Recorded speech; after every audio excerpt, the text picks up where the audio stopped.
बेटा कल हमने थोड़ी थोड़ी कुछ टर्म सीखी थी। आज हम उन्हीं की थोड़ी डिपेंडेंस ऑब्जर्व करेंगे। लाइक हमने टर्म सीखी थी रेजिस्टेंस। रेजिस्टेंस का फॉर्मूला क्या था बेटा? ml upon ANE square tau। m mass of the electron, L length of the wire, A area of cross section, N is the number density of free electrons, E is the charge of electron and tau is the relaxation time। ठीक है, तो हमने पहले इसकी लिखी है temperature dependence. Temperature dependence of resistance, मतलब resistance temperature के साथ कैसे वेरी करेगी।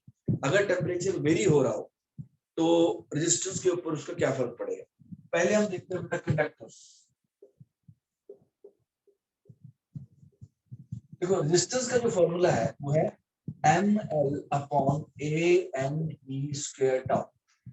अगर टेम्परेचर बढ़ेगा तो इनमें से कौन सी चीज प्रिडोमिनेंटली चेंज होगी? यस, लेंथ भी चेंज होती है बेटा, एरिया भी चेंज होता है अगर टेम्परेचर चेंज होता है, लेकिन वो बहुत मिनिमम है, उसका इफेक्ट बहुत ज्यादा कम है, राइट। तो उसको हम निग्लेक्ट करते हैं। जो मेन फैक्टर है जो काफी चेंज होता है वो है टाउ। अगर टेम्परेचर इंक्रीज करता है तो टाउ डिक्रीज करता है। सर ऐसा कैसे होता है? बेटा जब भी टेम्परेचर बढ़ता है मॉलिक्यूलर मोशन बढ़ जाता है, राइट, क्योंकि मॉलिक्यूल्स को और आगे इलेक्ट्रॉन्स को ज्यादा एनर्जी मिलती है, राइट। तो इलेक्ट्रॉन जो फ्री इलेक्ट्रॉन्स है उनका मोशन फास्ट हो गया, यानी कि उनकी काइनेटिक एनर्जी बढ़ गई, यानी कि उनकी वेलोसिटी बढ़ गई। तो वेलोसिटी बढ़ जाएगी तो बेटा वो जल्दी जल्दी कोलाइड करेंगे, तो जल्दी कोलिजन होगा, मतलब टाउ कम हो जाएगा। टाउ कम हो गया तो टेम्परेचर बढ़ने से टाउ कम, तो डिनोमिनेटर बेटा कम हो गया। तो अगर डिनोमिनेटर कम हो गया इसका मतलब रेजिस्टेंस जो है वो इंक्रीज कर जाएगी। सो कंडक्टर्स की रेजिस्टेंस जब टेम्परेचर बढ़ता है तो इंक्रीज करती है, राइट। आपको याद रखना है कंडक्टर्स यानी मेटल्स, मेटल्स की रेजिस्टेंस टेम्परेचर के साथ इंक्रीज करती है। So they might ask you this in MCQ, they might ask you this in your board exams as well. So why do the resistance of the conductors increase? Because when the temperature rises the collisions become more frequent as the electrons they start moving faster। तो electrons का motion तेज हो जाता है, तो electrons fast हो गए बेटा तो collision जल्दी, यानी कि time of collision कम, तो tau कम हो गया और denominator कम होने की वजह से पूरा का पूरा वैल्यू जो है वो बढ़ जाता है, तो रेजिस्टेंस जो है बेटा वो इंक्रीज कर जाएगा। ठीक है, तो आपको ये याद रखना है। और the same argument can be given for the resistivity, क्योंकि बेटा रेजिस्टिविटी क्या है, इसको आप रेजिस्टिविटी भी लिख सकते हो, क्योंकि रेजिस्टिविटी क्या है बेटा, रो की वैल्यू है ml upon ANE square tau, right. इसमें से L और A हटा, ये रेजिस्टिविटी है। तो same argument can be given for the resistivity. तो अगर आपसे रेजिस्टिविटी के बारे में पूछा जाए कंडक्टर्स की, तो वो रेजिस्टिविटी भी चेंज होती है। मैं आपको एक छोटी सी चीज बताना चाहता हूँ यहाँ पे, क्योंकि देखो बेटा अपने पर्सनल एक्सपीरियंस से जो मैं पढ़ाता हूँ उससे मैंने ये ऑब्जर्व किया, आपको समझना चाहिए। अगर सर ये रेजिस्टेंस टेम्परेचर के साथ चेंज होती है तो क्या इफेक्ट पड़ता है? यस, हमारे घरों में भी इफेक्ट पड़ता है, लेकिन वो बहुत कम है, वो ऑब्जर्वेबल नहीं है, लेकिन बहुत सारी जगह पे वो बहुत मैटर करता है।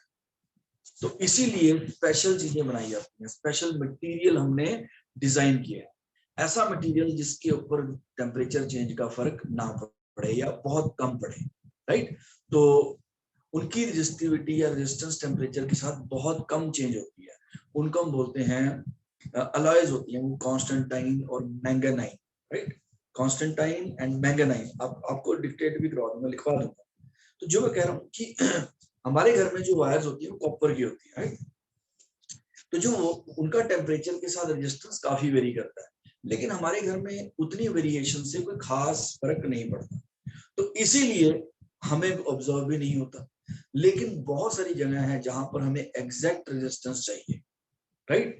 तो अगर आप सोचो बेटा ऑर्डिनरी हमारे अगर हम अपने टाउन की बात करें, यहाँ पे भी 45 डिग्री सेल्सियस का वेरिएशन होता है, राइट। यानी कि देखो सर्दियों में यहाँ पे टेम्परेचर 1 और 2 पहुंच जाता है और गर्मियों में यहाँ पे टेम्परेचर 45 तक पहुंच जाता है, राइट। सो देख लो 42-43 डिग्री सेल्सियस का वेरिएशन हो गया। तो इतना वेरिएशन होने की वजह से आप सोच सकते हो रेजिस्टेंस काफी वेरी होता है।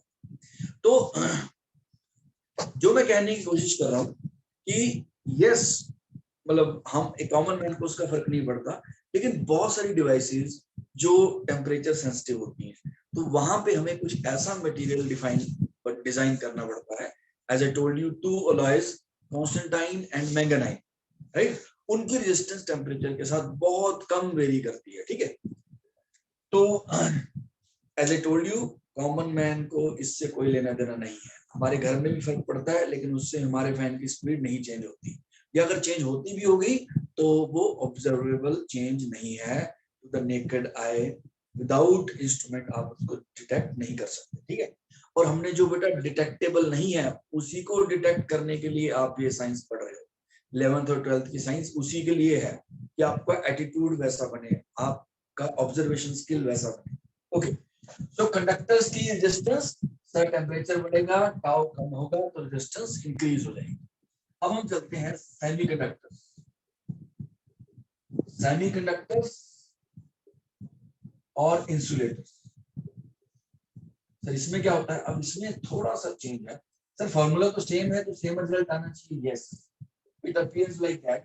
बट इसमें बेटा जब टेम्परेचर बढ़ता है, इसमें जो प्रिडोमिनेंट फैक्टर है वो n है।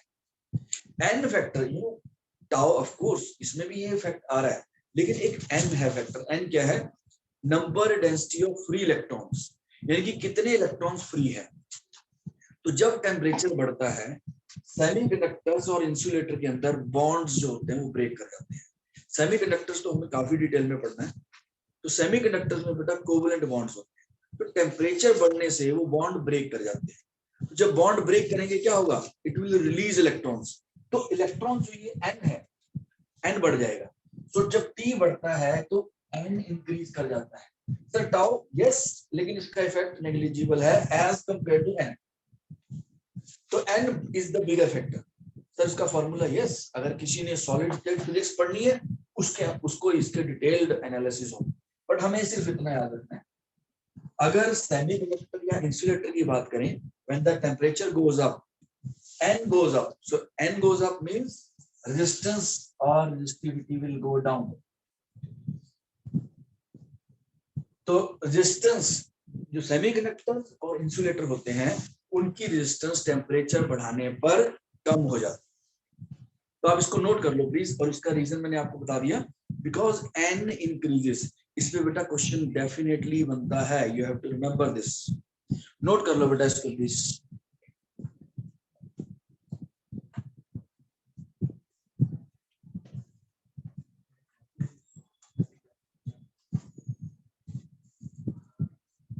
Beta, please note this. I hope you understood this what I just explained.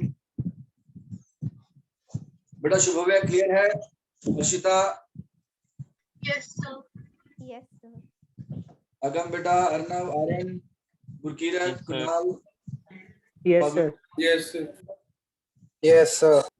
नितिनदर, सब क्लियर क्या? Kunal, Urvashi, Prabhjeet, Bhavneet? Okay, good. Please इसको नोट कर लो।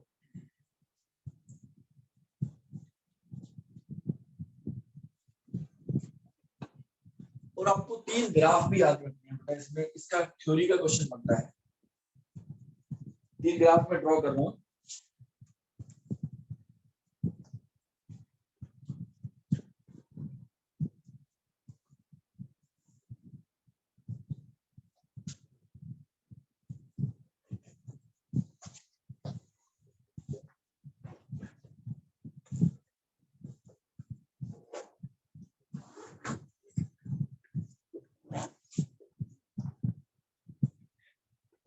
ये आपको ग्राफ आपसे पूछ भी सकते हैं, एमसीक्यू भी बेटा इसका बन सकता है। ये 3 ग्राफ दे रखे हैं, ये कॉपर का है। कॉपर यानी अब देख सकते हो जैसे जैसे टेम्परेचर इंक्रीज कर रहा है रेजिस्टिविटी बढ़ रही है। बेटा कॉपर की रेजिस्टिविटी टेम्परेचर की वजह से कैसे बढ़ती है, इसके ऊपर पूरा सब्जेक्ट बन सकता है। और ऑफ कोर्स है, जो ये सिर्फ इसी को पढ़ेगा वो इसके ऊपर ही इसके ऊपर ही मास्टरी हो सकती है। लेकिन आपको याद रखना है टेम्परेचर जब इंक्रीज करता है, अभी हमने पढ़ा कंडक्टर्स, आप यहाँ मेटल्स भी ऐड कर दो, most of the metals are conductors except there are I think one और टू एक्सेप्शन। तो टेम्परेचर जब बढ़ेगा रेजिस्टिविटी इंक्रीज करेगी और रेजिस्टेंस भी इंक्रीज करेगी। निक्रोम, राइट, ये एक अलॉय है, इसका ग्राफ स्ट्रेट लाइन है, इसकी वेरिएशन लीनियर है, टेम्परेचर बढ़ने पर इसकी रेजिस्टिविटी भी बढ़ रही है, तो लेकिन इसका देखो वेरिएशन थोड़ा सा यूनिफॉर्म। और इसके अंदर सेमीकंडक्टर या इंसुलेटर, तो जब टेम्परेचर इंक्रीज करेगा तो इसकी रेजिस्टिविटी कम होगी, because I just explain you, this is the reason. बेटा नोट कर लो प्लीज इसको, ये ग्राफ तीनों आपको याद होने चाहिए बेटा।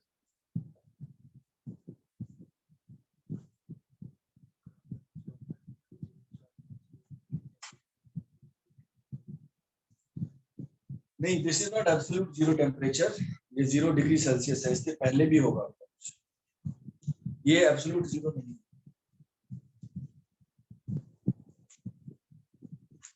बेटा प्लीज नोट कर लो, is this clear to everyone? तो most of it is I have tried to make it bit कि आपको रीजन समझ आए, बट इसमें और भी टेक्निकलिटीज हो सकती हैं, लेकिन ये पॉइंट्स आपको याद होने चाहिए, ठीक है?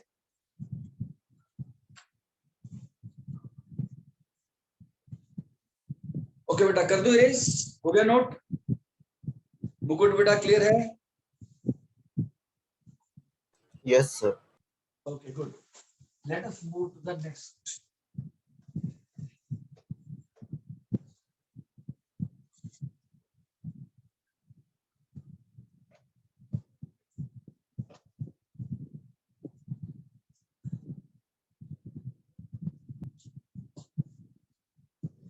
ओके, इसमें बेटा एक फॉर्मूला है जो आपको याद रखना है,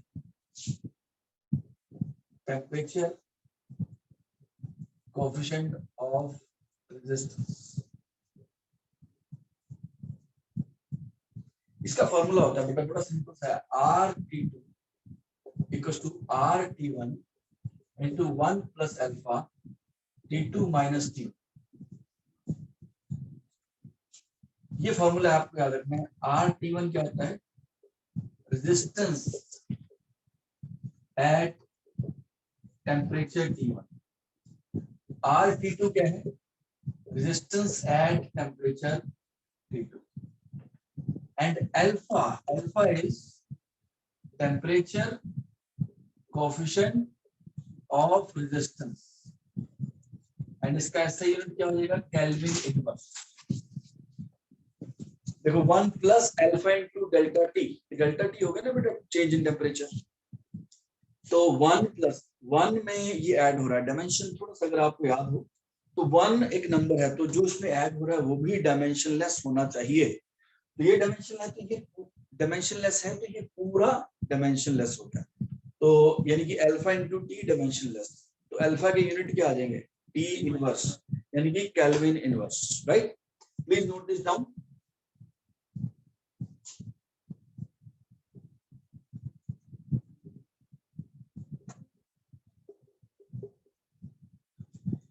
मतलब आपको इस फॉर्मूले से मान लो T1 टेम्परेचर पे रेजिस्टेंस पता है और T2 पे निकालनी है, बस ये फॉर्मूले में आपको डालना है, आपके पास आंसर आ जाएगा, right? Alpha for conductors is positive and alpha for semiconductors and insulators is negative.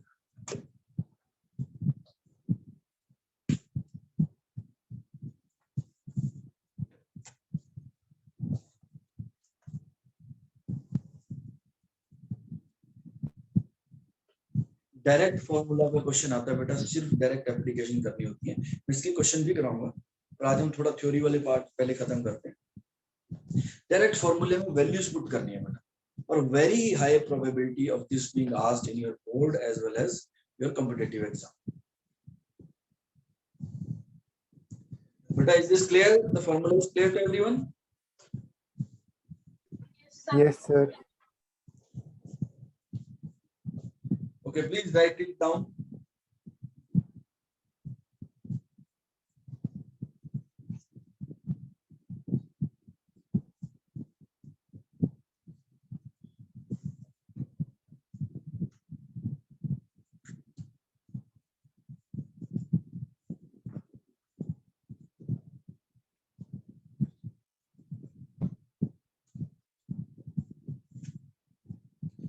Okay beta, I am erasing this. Next is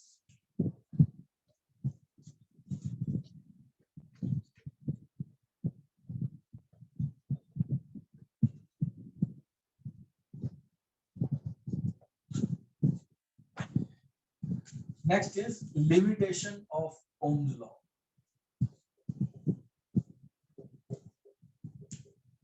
ये भी बोर्ड पॉइंट ऑफ व्यू से काफी इंपॉर्टेंट है और as a told you NEET point of view से भी काफी important है। इस पे डायरेक्ट क्वेश्चन भी बनता है थ्योरी वाला।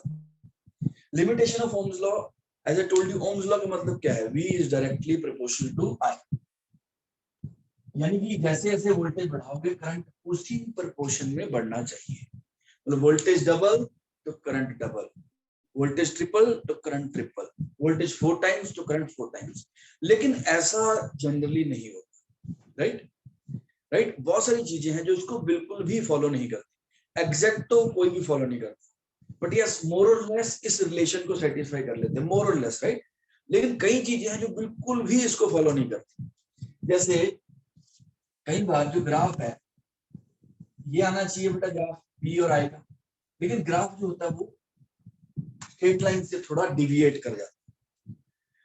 ओम्स लॉ के फेल, मतलब ओम्स लॉ को मानने के फेल होने का एक तरीका ये है कि ग्राफ जो है वो स्ट्रेट लाइन नहीं आएगा। यानी कि ऐसा हो जाएगा कि आपने वोल्टेज डबल की तो करंट डबल होने की बजाय क्या हो गया, 1.5 गुना हो गया।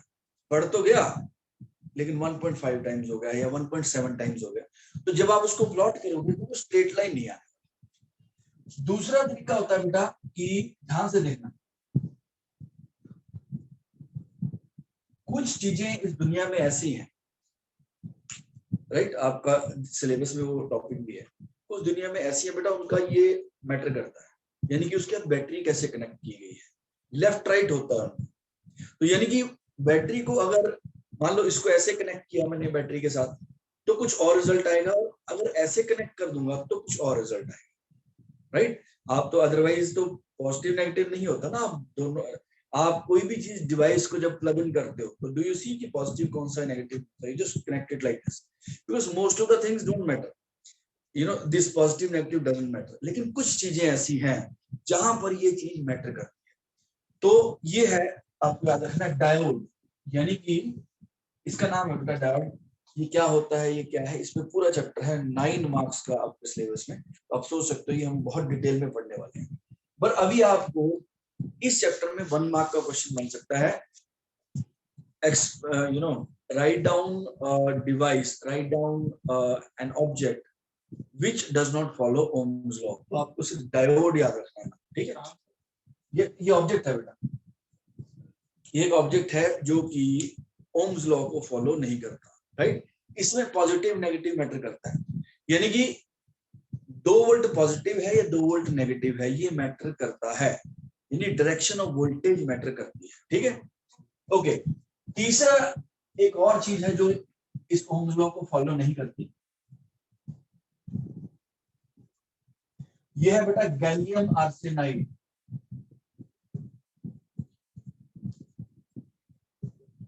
ये हो गया गैलियम आर्सेनाइड। तो गैलियम आर्सेनाइड क्या है? ये भी एक सेमीकंडक्टिंग मटेरियल है बेटा, इसी से आपके एलईडीज बनते हैं, जो लाइट एमिटिंग डायोड, एलईडी आपने सुना हुआ है। तो ये जो एलईडी ट्यूब्स आ गई उसके अंदर ये गैलियम आर्सेनाइड मटेरियल होता है। सर ये ओम्स लॉ कैसे फॉलो नहीं करता? देखो इसमें सेम करंट 2 डिफरेंट वोल्टेज पे आ रहा है, सेम करंट 2 डिफरेंट वोल्टेज पे आ रहा है, यानी कि आप मान लो 2 वोल्ट पे भी मान लो 2 एम्पियर है और 50 वोल्ट पे भी 2 एम्पियर है। तो इसका कैरेक्टर बिल्कुल अलग हुआ। यानी कि हम तो ये सोचते हैं ना जैसे जैसे वोल्टेज बढ़ेगी the current should increase, but here it does not follow that pattern. पहले इंक्रीज हुआ और उसके बाद बेटा देखो एक और वोल्टेज पे सेम करंट आ गया, ठीक है। तो ये पैटर्न इसको फॉलो नहीं करता। और एक और चीज, अब देखो यहाँ पर ये तो बहुत ही इंटरेस्टिंग है, यहाँ पर जब वोल्टेज बढ़ रहा है तो करंट जो है वो कम हो रहा है। मतलब आप तो वोल्टेज बढ़ा रहे हो कि लाइट ज्यादा ब्राइट होगी और लाइट कम होती जा रही है। तो इसको हम बोलते हैं नेगेटिव रेजिस्टेंस रीजन, क्योंकि इसके अंदर वोल्टेज बढ़ाने पर करंट जो है वो कम हो रहा है, तो इस रीजन को इन्होंने स्पेसिफाई किया है कि इसको नेगेटिव रेजिस्टेंस रीड करना है, राइट। तो ये 3 ओम्स लॉ के फेलियर हो गए। पहला फेलियर हो गया कि ग्राफ कई बार बेटा स्ट्रेट लाइन नहीं होता। दूसरा फेलियर हो गया कि वोल्टेज की पोलैरिटी मैटर कर रही है। सुनना ध्यान से, it is something like this. आपने तो ये देखा ही, इतना सर्किट तो आप सब लोगों ने देखा है भाई। ऐसे है, मान लो 2 वोल्ट करंट आया, मान लो 1 एम्पियर। अब जैसे ही आपने इसका मान लेते हैं ये ऐसे कनेक्ट किया हुआ है, अब मान लो आपने इसको उल्टा कनेक्ट कर दिया, पहले बीए कनेक्ट किया था, इसको उल्टा लगा दिया और अब करंट आ गया मान लो 200 एम्पियर, यानी कि पोलैरिटी मैटर कर रही है। सर ऐसा कैसे हो सकता है? As I told you, everything cannot be explained in one line, so it will take at least 2 to 3 classes, then you will understand this, और आपको काफी इंटरेस्टिंग लगेगा। This is the backbone of the electronics. आपका mobile phone इस चीज के बिना नहीं बन पाता। अगर ये नहीं आता तो मोबाइल फोन, एलईडीज, आपके जितने भी इलेक्ट्रॉनिक डिवाइसेस हैं, electronic gadgets would not have been possible if this was not made. And this is again, this is also, you know, equally significant, ये भी उतना ही important है। गैलियम आर्सेनाइड, ये भी लाइट एमिटिंग डायोड है, इससे light निकलती है। तो इसके अंदर आप देख सकते हो 2 वोल्टेज पे सेम करंट हो गया और वोल्टेज बढ़ाने पे करंट कम हो गया, तो ये भी ओम्स लॉ का फेलियर हो गया। प्लीज नोट दिस डाउन बेटा, ये भी लर्न करना है। ये इसमें देयर इज नथिंग R&D, इसके अंदर इसके ऊपर कुछ पूछना पॉसिबल नहीं है, नहीं तो वो कोई नहीं बता सकता, right, unless somebody is very good electronics engineer, वो शायद कुछ इनको एक्सप्लेन कर पाएगा। लेकिन इतना याद करना आपको, ठीक है? आपके सिलेबस में जो मेन चीजें मैंने सारी की सारी इंपॉर्टेंट चीजें वो लिख दी है बेटा। नोट हो गया? Yes sir. Clear to everyone? Urvashi बेटा, Agam, Arnav, Aryan, Sita, Bhavneet, Kunal, Phagunya, Ratinder. Yes sir. Okay, कर दो रेस? Yes sir. Yes sir. Note कर लो बेटा प्लीज।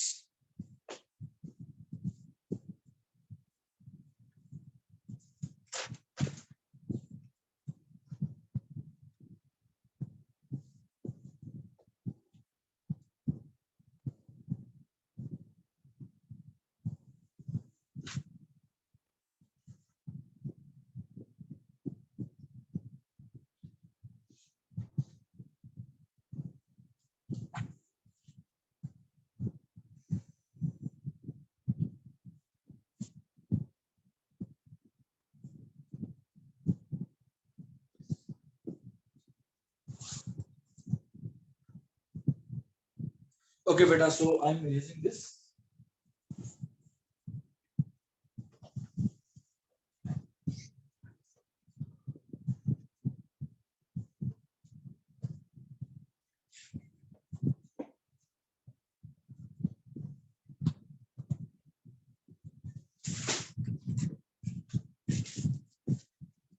Okay, beta. Next है carbon resistors. Carbon resistors and color coding. अब थोड़ा ध्यान से सुनिए।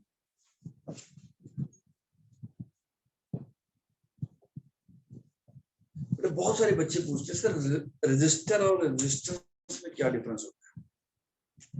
बेटा रेजिस्टेंस एक एडजेक्टिव है, रेजिस्टेंस प्रॉपर्टी है और रेजिस्टर एक ऑब्जेक्ट है, राइट।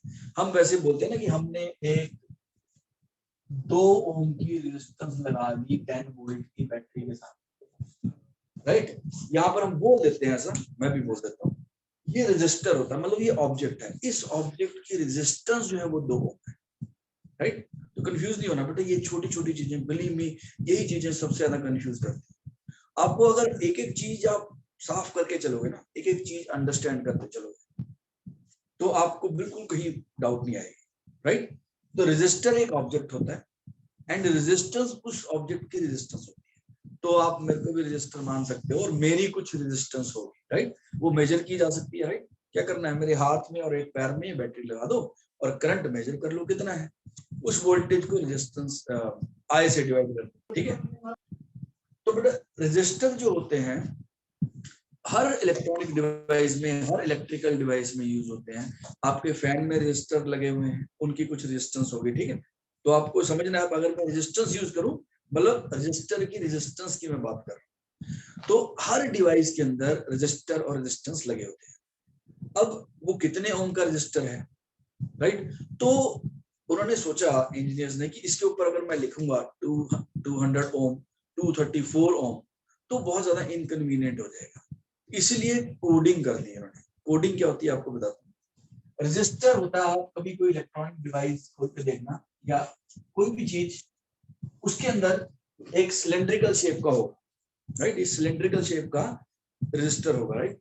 अब इसके ऊपर लिखना है मान लो 234 ओम, ये बहुत इनकन्वीनियंट है, तो इन्होंने क्या किया, कोडिंग करनी शुरू कर दी। कोडिंग का मतलब क्या है, इसके ऊपर 3 बैंड लगा देते हैं, राइट, इसको बोलते हैं कलर कोडिंग। ये रजिस्टर है, इसके ऊपर 3 बैंड लगे होंगे, लाइक बैंगल्स होते हैं ना, मान लो वैसा कुछ। तो ये 3 बैंड होंगे 1 2 3, राइट। इनके कलर कुछ भी हो सकते हैं, वो मैं अभी लिखूंगा। और एक चौथा बैंड होता है, वो दूर होता है। तो इसका क्या मतलब है, अब इसको समझते हैं। आपको क्या याद रखना, B Roy, Great Britain, very good wife, ये याद रखने का तरीका है।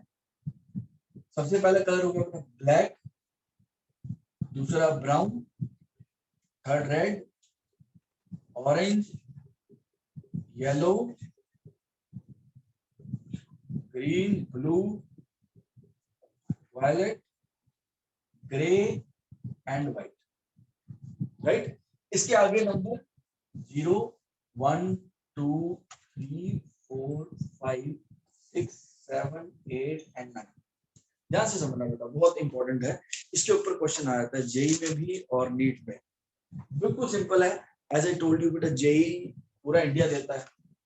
यू विल बी सरप्राइज्ड, ऐसे बहुत सारे एरियाज हैं बेटा जहां पर एनसीईआरटी की बुक्स तक नहीं पहुंच पाती। यू आर वेरी फॉर्चुनेट कि that you have a tutor at your disposal who is ready to take your doubts. You have very nice books and you have internet.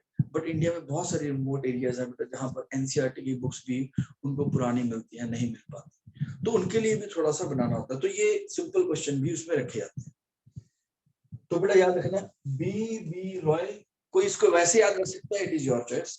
B Roy, Great Britain, very good wife, right. तो ये आपको number याद रखने हैं। तो इसका फायदा क्या है, मान लेते हैं ये एक रेजिस्टेंस है। फर्स्ट बैंड आपने देखा, उसका कलर देखा रेड, सेकंड बैंड देखा, उसका कलर देखा रेड, और थर्ड बैंड देखा, उसका भी कलर रेड। मान लेते हैं रेड रेड रेड, और ये फोर्थ, यस ये फोर्थ होता बेटा, मान लेते हैं सिल्वर का है। ये 3 कलर हो सकते हैं, गोल्ड, सिल्वर, और तीसरा नो कलर हो सकता है, कोई कलर नहीं ना। अब इसका मीनिंग समझते हैं बेटा, ठीक है। अब रेड रेड रेड आपने देखा, 3 कलर है, रेड रेड रेड, एंड चौथा कलर जो है वो सिल्वर है। ये थोड़ा सा दूर होगा सर, इसका मीनिंग क्या है, आप सुनना बेटा ध्यान से। रेड के सामने नंबर देखना है आपने, सबसे पहले क्या है, 2 है, तो आपको 2 लिख देना है, ओके। फिर दूसरा कलर देखना है, रेड रेड है तो फिर एक बार और 2 लिख देना, ओके। फिर लगाना है मल्टीप्लिकेशन का sign, okay.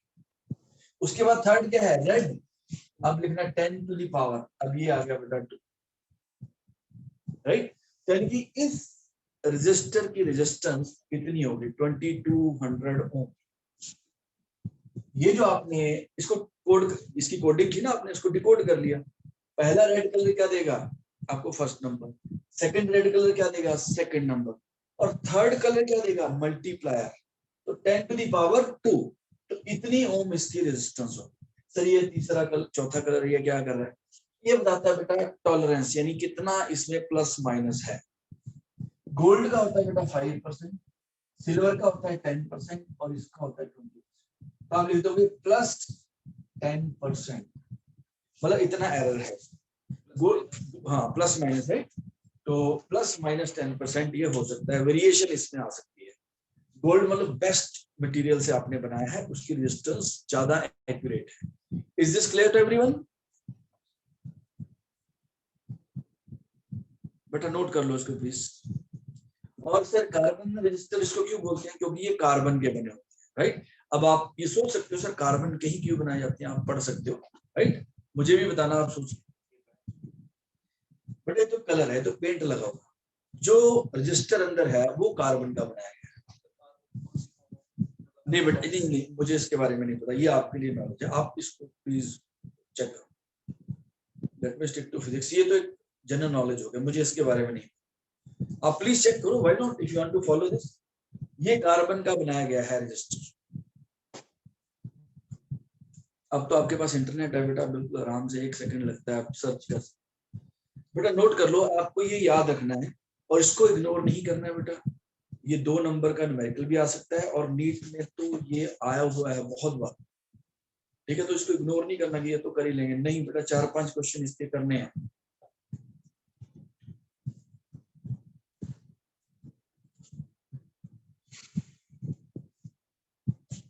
Is this clear to everyone? शुभव्या बेटा, अर्शिता क्लियर है? मुकुट, आर्यन, Yes, sir. चिंता, Yes, sir. Okay good. अब मैं एक आपको देता हूँ, let us see if you can solve this.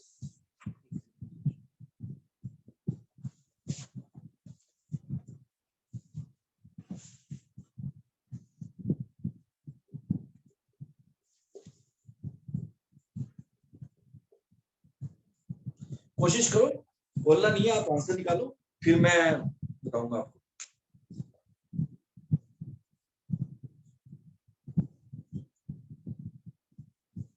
First you note this down, then you can try to decode this. अगर कलर ऐसे हो तो आपका क्या नंबर आना चाहिए?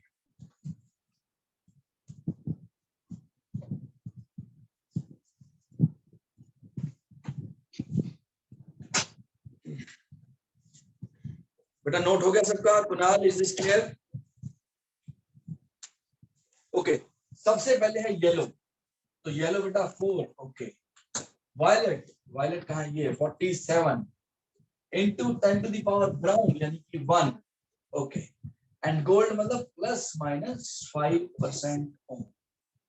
ये इसका आंसर आ जाएगा, सिंपल है ये। As I told you, there will be 33% thing which will be meant for everybody, right? So that will be buffet, buffet marks इसको बोल सकते हैं, जाओ और ले लो। लेकिन बच्चे उसमें भी गलती कर देते हैं। आज आपने मेरे डीपी देखा होगा, चेंज किया मैंने, बिकॉज आज क्योंकि लास्ट ईयर के तो रिजल्ट आए नहीं, लॉकडाउन हो गया था बेटा, सब कुछ तो मिल ही नहीं पाया किसी। So there was this girl, she came to, you know, she paid a visit to me and she scored 95 in physics last year. उसके 95 मार्क्स आए थे फिजिक्स के अंदर। तो वो आज वो because she got better 95% boards में, yes of course, उसको बहुत अच्छा स्कॉलरशिप मिला। she got admission in one of the very good university, she is going abroad। तो बहुत मतलब बोर्ड्स के मार्क्स से बेटा आपको काफी एडवांटेज मिलती है अगर किसी ने यहाँ पर नीट और जेई नहीं करना है, ठीक है। तो she was very happy, तो she couldn't believe कि उसके 95 मार्क्स आ गए, but she was very hard working। तो what I'm saying is कि ये छोटी छोटी चीजें हैं, मतलब सारा आसान चीजें भी करनी है। ये नहीं कि आप कहोगे सर मुश्किल की तरफ जाते हैं और इसको वहां पे गलत कर, ठीक है। Okay, let us move to the next question.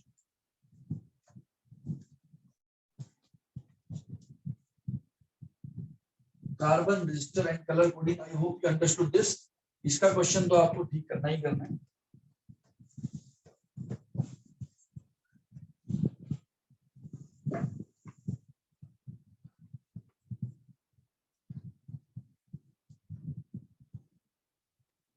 Okay,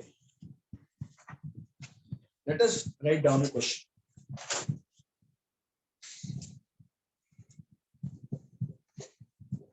Resistance of a filament. Resistance of a filament is 75.3 ohm at 27 degrees Celsius. At 27 degrees Celsius. At what temperature? At what temperature the resistance will be at what temperature the resistance will be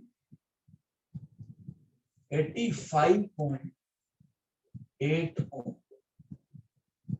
Alpha is equals to 1.7 into 10 to the power -4 per degree Celsius और पर degree kelvin. ये question है बेटा, ध्यान से समझना इसको। Question जो फिलामेंट है बेटा उसकी रेजिस्टेंस, ये बेसिकली टंगस्टन फिलामेंट की बात कर रहे हैं, बल्ब की बात कर रहे हैं बेटा। ये एनसीईआरटी का question, right? I think some को पैर लगा है। Okay, resistance of a filament is 75.3 ohm, यानी कि बल्ब जो है अभी ऑन नहीं हुआ, उसकी रेजिस्टेंस 75.3 ओम है। ऑन कर दिया, गर्म हो गया, वो ग्लो कर रहा है। अब ये बोलते हैं कि उसकी रेजिस्टेंस अब 85.8 ओम होगी, राइट? हमने मेजर कर ली। अब ये बोल रहे हैं कि उसका टेम्परेचर कितना होगा, टेम्परेचर फाइंड करो। तो बेटा देख लेते हैं, कोई बात नहीं। RT1 कितना हो गया? 75.3 ओम। RT1 इक्वल्स टू कितना आ गया? 75.3 ओम। RT2 कितना हो गया बेटा? 85.8 ओम। ओके, एंड T1 कितना हो गया?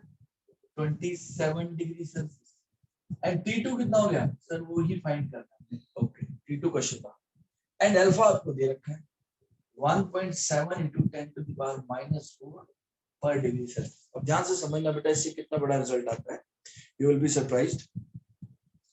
लेट अस सी, हमारा फॉर्मूला क्या था? RT2 equals to RT1 into 1 plus alpha T2 minus T1। RT2 कितना हो गया बेटा? 85.8। RT1 कितना है? 75.3।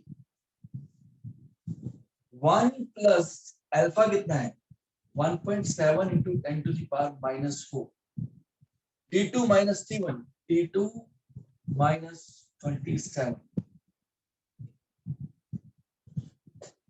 राइट? अब आपको सिर्फ कैलकुलेशन करनी है, मैंने वो कर दी है कैलकुलेटर से। तो T2 यहां से बेटा आता है, T2 की वैल्यू आती है 847 डिग्री सेल्सियस। थोड़ी सी कैलकुलेशन करनी पड़ेगी, but after the calculation the temperature comes out to be 847 degree Celsius. तो आप देख सकते हो कि जो आपका फिलामेंट, ये एक्चुअल डेटा है बेटा। तो आपका फिलामेंट यानी कि जो बल्ब के अंदर फिलामेंट होता है, जब वो ग्लो कर रहा है, उसका टेम्परेचर इतना बढ़ जाता है, यानी कि 847 हो जाता है। इनिशियली रूम टेम्परेचर जो भी मॉडरेट 27 ही लिया जाता है, तो 27 से वो बढ़ के 847 हो गया। यानी कि कितने डिग्री सेल्सियस का चेंज हो गया? Approx 820 degree Celsius. And 820 degree Celsius के चेंज से रेजिस्टेंस कितनी चेंज हुई है? 75 से 85, अप्रोक्सीमेटली सिर्फ 10 डिग्री सेल्सियस, सॉरी 10 ओम। 800 डिग्री सेल्सियस टेम्परेचर बढ़ाने पर रेजिस्टेंस सिर्फ 10 ओम चेंज हुई, राइट? अप्रोक्सीमेटली।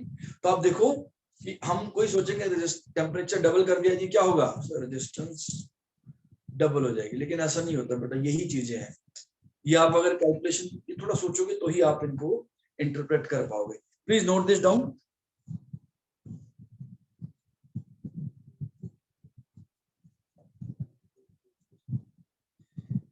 बेटा ये अल्फा भी वेरिएबल है। अब सुनना, अल्फा भी टेम्परेचर पे डिपेंड करता है, राइट? लेकिन फॉर्चुनेटली हम ये नहीं पढ़ रहे हैं। अल्फा जो है वो भी टेम्परेचर पे डिपेंड करता है। Alpha is not a constant value.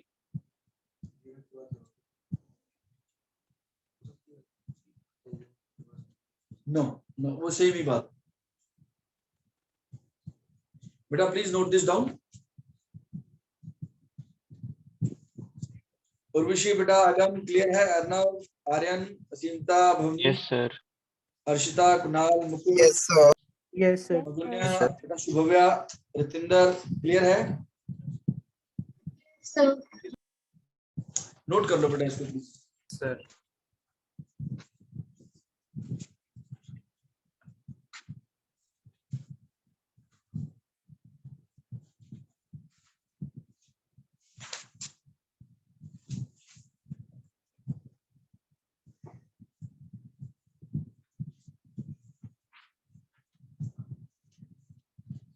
चलो बेटा एक क्वेश्चन आपको दे रहा हूं, आपको सॉल्व करना है, कर दो बेटा erase. Okay, please solve one question. बेटा आप लोगों में से आज भी कुछ लोगों ने आरपीएस के सॉल्यूशन नहीं भेजे हैं, बेटा ऐसे करना ठीक नहीं है। दो I am not your boss, but believe me, जब आप जॉब करोगे, slight negligence can be very disasters. तो आप प्लीज बेटा काम किया करो जो मैं बोलता हूँ, मैं तो बहुत कम आपको काम दे, राइट। बिल गेट्स आपने सुना होगा, उनकी सेइंग है, you think your teachers are strict, just wait for the day you get a boss. जिस दिन आपको बॉस मिलेगा तब आपको पता रहेगा, ठीक है। तो आप प्लीज जो मैंने बोला, इतना बहुत कम काम दे रहा हूँ बेटा आपको, उतना सा कर लो प्लीज। काफी लोगों ने भेज दिया है एंड आई अप्रिशिएट, लेकिन बाकी लोगों ने नहीं भेजा, प्लीज भेजो, ठीक है। और अब आप आरपीएस 2 भी कर लिया बेटा, 3 भी आप कर सकते हो। आज 3 का हमने टॉपिक खत्म कर लिया है, कल हम 4 स्टार्ट करेंगे। एक क्वेश्चन मैं आपको करवा रहा हूँ, let us try to solve this. Resistance of, ये आप लोगों ने सॉल्व करना है बेटा, tungsten wire, resistance of tungsten wire at 150 degree Celsius, at 150 degree Celsius is 133 ohm, is 133 ohm.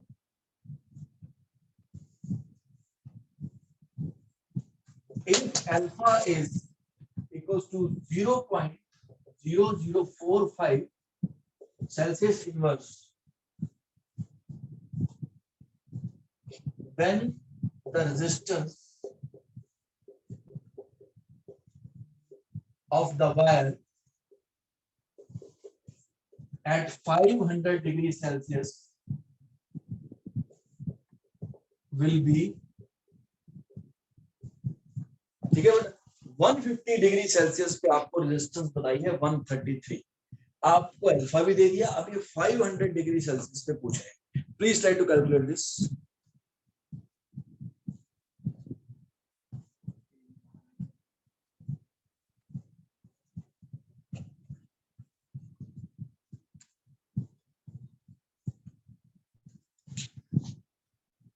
You can text the message beta, you can text the answer.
Yes बेटा बिल्कुल, calculation तो आप मैथ्स जैसे मर्जी लो। See what is the answer, क्या आ रहा है बेटा? You can use the calculator, I don't mind. 342.47 342 कुछ। यस बेटा,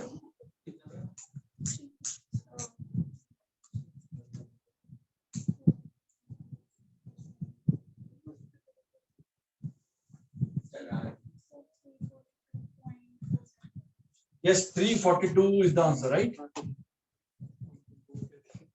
राइट, सो इसका डायरेक्ट क्वेश्चन ही बनेगा बेटा आपका, आपको ये करना आना चाहिए, ठीक है। ओके, सो आज हमने छोटे छोटे से टॉपिक किए हैं। जस्ट ए सेकंड बेटा,